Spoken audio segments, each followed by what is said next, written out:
PIP гэж юу вэ? За PIP гэдэг нэршил байгаа. За трейдерүүдийн хувьд бол яг би 30 PIP ашиг хийсэн. За би 50 PIP ашиг хийсэн гэж ярьдаг байхгүй юу? Тэгэхээр яг арилжаанд дээр бол бидний хувьд бол яг PIP гэж хэлээд явна л гэсэн үг. За яг энд Маоз маань за интеллигент дэлгэсэн дээр миний нөгөө нэг юу байгаа учраас би Маозаа ингэж харуулж байгаа шүү заа. За миний Маоз харагдаж байгаа тийм манайхаа. За би Маозаараа бас ингэ тайлбарлах авчих заа. За PIP гэж юу вэ? За хэрэг анзаарах юм бол 3400 за доллар 3400 төгрөгтэй тэнцүү байна. За 3432 төгрөгтэй тэнцүү байна гэж бид нар ярьдаг болохоос биш 3432 117 төгрөгтэй тэнцүү байна гэж бид нар ярьдаггүй. Тэгвэл яг доллар одоо төгрөгийн хувьд бол ийм өндөр одоо зөрүүтэй учраас 4000 төгрөг энтрийн одоо за 3480 байгаа одоо ийм өндөр нөгөө нэг зөрүүтэй байдаг учраас өөрөөр хэлбэл 1 доллар нь 3380 төгрөгтэй тэнцүү байдаг учраас бидний хувьд бол яг нөгөө 100-ны наривчлал ч юм уу нэг амар амтдаггүй байхгүй юу. Харин одоо хоорондоо нөгөө хүчин ойролцоо хослуудын хувьд бол 100-ны наривчлал авахаас аргагүй байдаг. Тэгэхээр яг энэ нэг бүхэл хойноо 100,000-ны 14573 гэж байгаа. За энэ маань болохоор юу вэ гэхээр евро болон доллар хоорондын хослолынх нь одоо наривчлал гэсэн үг. Өөрөөр хэлбэл 1 евро нэг бүхэл 100,000-ны 14,573 одоо доллартай тэнцүү гэдэг дүнглэнд гаргаад ирж байна гэсэн үг. Тэгэхээр бидний хувьд бол яг нөгөө нэг ийм одоо 100,000-ны наривчлал байгаад байгаа учраас дандаа ингэж ярихад амар төвөгтэй. Жишээлбэл за өнөөдөр би еврог евро USD-ийн хосол дээр би нэг бүхэл 100,000-ны 14,573 байхад нь би худалдаж аваад нэг бүхэл 14,563 болоход нь би зарчихсан. Би алдагдал хүлээсэн гэж ярил амар ядаргаатай төвөгтэй байгаа. Тийм учраас PIP-ээр ирчдэг гэсэн. Тэгвэл PIP нь зя энд 7 PIP гэсэн байгаа. За энэ бол юу гэсэн үг гэхээр яг тухайн хослолынхоо хамгийн арын оронгоос уртлах буюу артлаасаа 2 дахь оронгоос эхлээд PIP-ийг урагш нь тоолдог. За тэгээд арийнхан болохоор point буюу 10 point нь 1 PIP-тэй тэнцүү. За одоо яг хичээлээ үзээ сууж байгаа та бүхний хувьд бол яг тэмдэглэлийн дэвтрээ гаргаад энэ нэршлүүдийг за тэгээд нэгдүгээр хичээлийн одоо зарим зүйлсийг юу нь бол тэмдэглээд авчвал дараа нь шууд хичээлээ ингэж ухрааж үзэж яхаар тэмдэглэсэн зүйлсээс харчвал ерөн зүгээр шүү заа. За тэгвэл артлаасаа 2 дахь оронгоос эхэлж тоолдог юм байна. За тэгвэл артлаасаа 2 дахь орн ингээд 7 PIP. За артлаасаа 3 дахь орн тэгвэл 50 PIP болох нэ. За тэгвэл нийлүүлээд уншихаар 57 PIP. За тэгээд дараа нь 400 PIP буюу 457 PIP. Тэгээд 1457 PIP гэж бид нар унших нэ. За ер нь евро USD-ийн хувьд бол хамгийн их хөдөлгөтөө за яг тий хамгийн ихтэй ер нь бол 200 PIP хөдлөх боломжтой өдөрт. За тэгвэл яах нь энэ маань нэр нь юу болох нь вэхээр за энэ 400 PIP нь нэг 600 хавцаа тий энэ 4-ийн тон 6 хавцаа болж болно гэсэн үг. Тэгвэл 657 PIP болно гэсэн үг. За тэгээд жишээлбэл яг одоогийн байдлаар яг ийм ханштай байсан чинь 2 минутын дараа энэ маань 1 PIP-ээр ханш маань унлаа гэж утгах юм бол энэ маань 56 болно л гэсэн үг байхгүй. Тэгэхээр 56 болчих юм бол 1 PIP-ээр ханш маань унчихлаа гэж л ярина гэсэн үг.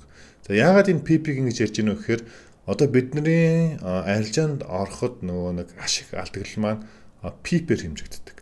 1 PIP унах юм бол жишээлбэл $10 алдна. За 1 PIP өсөх юм бол $10 олон ч юм уу тий. Ингэж нөгөө нэг PIP-ний буюу тухайн ханш хоорондын валют ханш хоорондын энэ хөдөлгөөнөөс бид нар ашиг олно гэсэн үг шүү дээ.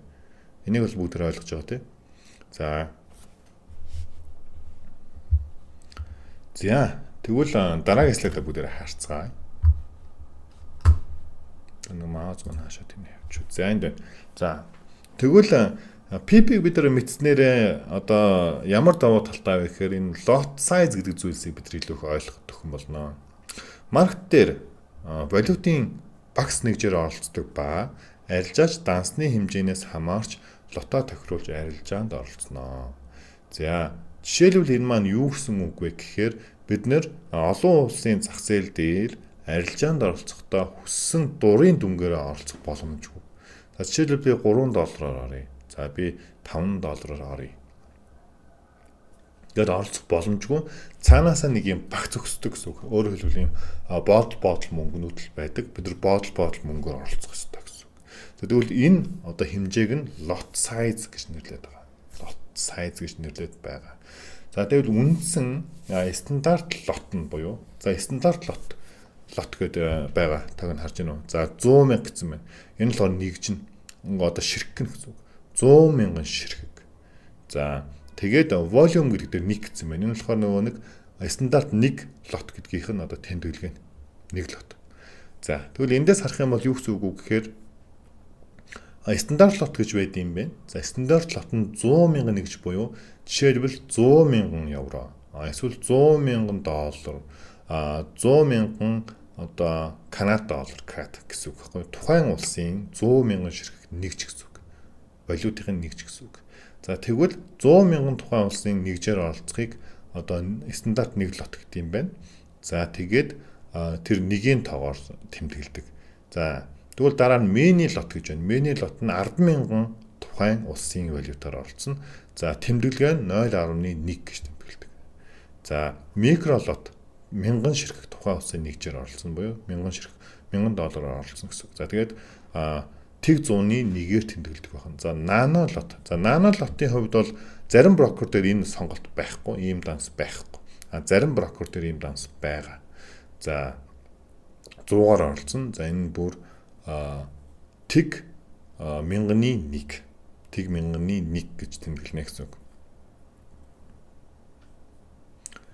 За ер нь ийм байна. Тэгэхээр бидний хувьд бол яг хэрвээ хөшүүрэг гэж байдаггүй байсан бол бидний хувьд яг энгийн нэг ажил хийдэг ч юм уу эсвэл оюутан хүмүүсийн хувьд ч юм уу яг арилжаанд оролцоход амар хэцүү. Яагаад гэвэл хамгийн багадаа $1000 байж бид нар арилжаанд орох боломж нээгдэнэ гэсэн үг.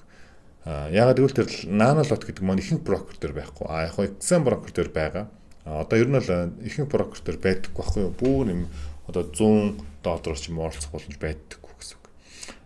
Тэгвэл бид нар зөвхөн $300-тай дансандаа $300-тай мөртлөө нэг лотоор буюу $100,000 арилжаанд оролцох боломж байдаг.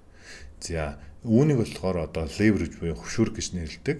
За хөшүүрэг рүү орохоос өмнө та бүхэндээ дахиад нэг сануулхад энэ лотны хэмжээ маань яагаад ийм чухал вэ гэхээр за тухайн одоо лотыг сонгосон үед бидний ашиг алдагдал маань тодорхой харагдаж байдаг. За жишээлбэл одоо хойно PIP гэж байна те. За PIP нэг буюу стандарт лотоор бид нар арилжаанд орсон тохиолдолд нэг PIP хөтлөхөд $10 ашиг эсвэл алдагдлыг авна. За жишээ нь энэ дээр харъя. Нэг PIP гэдэг маань за энэ за нэг бүхэл 14 57 3 гэдэг юм ханш шүү дээ. За 57 гэдэг энэ ханш байхад за энэ 57 маань жишээлбэл 58 болчих юм бол бид нар стандарт лотоор арилжаанд орсон. За тэгэнгүүт 57 58 болох юм бол бид нар $10 ашигтай. Баа ярахад тий баа яртан чинь за тэгвэл 57 маань 56 болоход бид нар $10 алдагдaltaй болно. За бүр 100 пип за 10 пип ч юм уу явах юм бол бүр нөгөө нэг ашиг алдагдал маань их болно л гэсэн.